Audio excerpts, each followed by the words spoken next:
Every morning, the countdown begins for the markets with meticulous research and analysis designed to help you capitalize on the trading day. Beaming live from the CNBC TV 18 Motilal Oswal studio.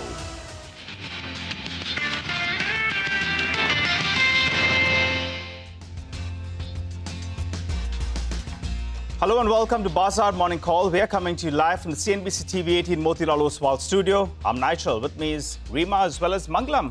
Guys, good morning. Hi, good morning. So, when I was told that you have to fill in for the 8 a.m. show today, the first thing I did was looked at Trump's Truth Social account, and then I looked at all the other things.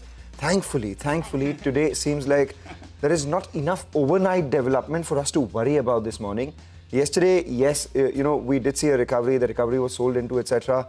One is hoping for some stability today. So that's... you know what I do when I know that I have to do the 8 a.m. show at 5 o'clock in the morning? I wake up and see all the tech news. right? Because every single day there is so much development. That I think you have to do whether you're doing the 8 a.m. show or not, largely because of the disruption that is underway right now. Yeah, I'll tell you what, guys. 9 till around 3:30, markets will be in focus. And from 3:30 onwards, an eye on the cricket pitch. India is... Matches at 7? Is at 7, yeah. But we have West Indies as well as South Africa that play earlier, and we are hoping for a result. Either which ways, we need to focus on our game and knock out the Zimbabweans. So you're wearing the blue shirt for India. I'm wearing the red one for West Indies, hoping that if West Indies wins against South Africa and, you have India winning against Zimbabwe, then our, way to the finals or semi-finals is through. So we'll talk a lot about the games later on, but for the time being... After 3:30. For now, let's begin right at the top and run you through all the big cues to prep you up for today's trading session. Well, to begin with, back-to-back gains for Wall Street. The S&P 500 gaining 0.8%, the Nasdaq climbing 1.2%. The Dow also higher for the second straight session. It rose about 300 points, and it now needs about another 150 points to recover all of Monday's losses.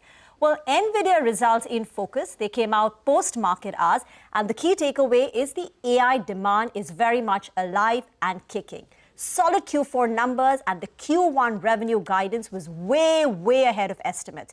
To run you through some numbers, Q4 revenues went up 20% quarter-on-quarter, 73% on a year-on-year basis.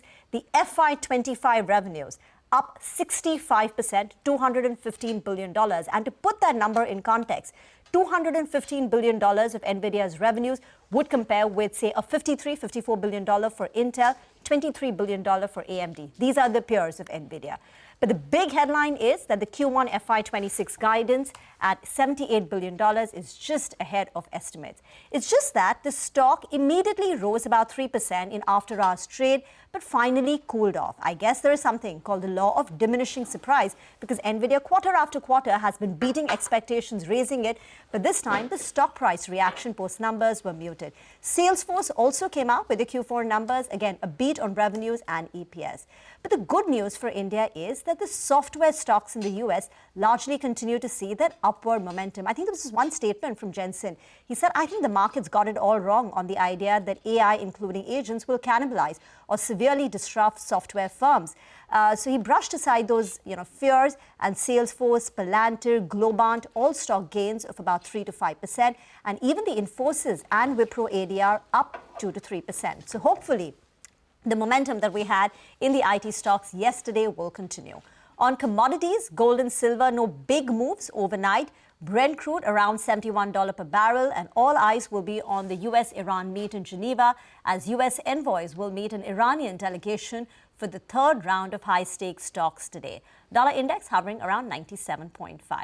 For us, we'll pull up that GIFT Nifty, should come up for you on your screen. It's just that yesterday's price action seems to suggest that 25,650 is a resistance level. Until we conquer that, maybe the range stays. So yesterday we had a gap up opening. The Nifty raised to levels of 25,650, and then we had a dramatic 200-plus point reversal from the top. And if you look at the highs for the market over the last 4 trading sessions, in 3 of them, the markets have stalled around the 25,650 mark, suggesting that that is the immediate resistance for us to conquer. Well, the good news is that, it's hard to explain what led to that dramatic 200-point reversal from the top, but both the FIs and DIIs were buyers in the cash market. The DIIs net bought nearly 5,100 crore in the cash market. The FIs net bought 2,900 crore in the cash market. There were some block deals that we had at the Infotech SpiceJet, so that could influence the DII buying. And what to watch today? Well, today is the Sensex monthly expiry, and we also have the BankX expiry today. Well, that's right, Rima. So an eye on that expiry as well, since it's a Thursday and you normally have that Sensex weekly expiry that plays out. Well, the FIs, they appear to be back. We made this point yesterday as well. After many, many months, they have turned buyers, and the quantum of buying actually is the highest that we've seen in more than a year. So that's encouraging. So it appears, at least as of now, the FIs are back going by the flows, and the DI flows, well, that remains supportive. So institution net buy number is something you like. What do the FIs do on index futures? They went ahead, they lightened some positions on index futures, but they added more longs than shorts on stock futures. There's an arbitrage as well out there. But long addition is what we saw with them buying in the cash market. The problem is call writing. In yesterday's trading session, the Nifty actually ended up. But there was writing that you're seeing on a couple of strikes. 25,700 call, 25,650 call. And there was a good amount of open interest built up, but the premium didn't move up. In fact, there was writing being seen at both those two strikes. However, what's giving you hope is that 25,500 put continues to see a good amount of addition, telling you there is writing out there. And ballpark, if you look at it, the premium was around 150 rupees. And on the upside, the 25,700 call, premium was around 70 rupees. Let's just punch both these two premiums in and we'll get the near-term support as well as the resistance mark. The recent highs, that's the last week we saw, 25,771 ballpark, around 25,700, 25,770. That'll be the near level of resistance that we're looking at. So you'll want to get past this to believe that you're on your way to fresh all-time highs. On the downside, since you had, premium at around the 25,500 put, which was around that vicinity of around 150 rupees, the 200 DMA becomes your reference point that you're looking at on the downside. So that's the important mark. This is the very, very near-term range that we're looking at. The Nifty Bank, well, it was leading the way.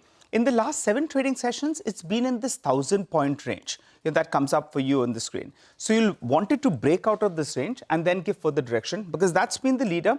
That's lost its way a little bit. You'll have to keep an eye out on the Nifty Bank because that's been the index to go to. And it appears like the tech index is showing some kind of signs of bottoming out with the kind of shorts that we've seen in the system. So we'll keep an eye out on that. A stock that we'll be focusing on, not just for today, but for the coming few trading sessions, is Sammaan Capital. Yesterday, volumes were massive. It's moved into the F&O ban as well. So Sammaan Capital, I think for the next few trading sessions, extremely crucial with regard to progress on the deal that they had done earlier. Have they got the regulator's green signal? I'll keep an eye out on that particular name. All right, Nigel, thanks a lot for that. So those are a bunch of cues that we have to watch out for from both the globe as well as domestic local F&O cues.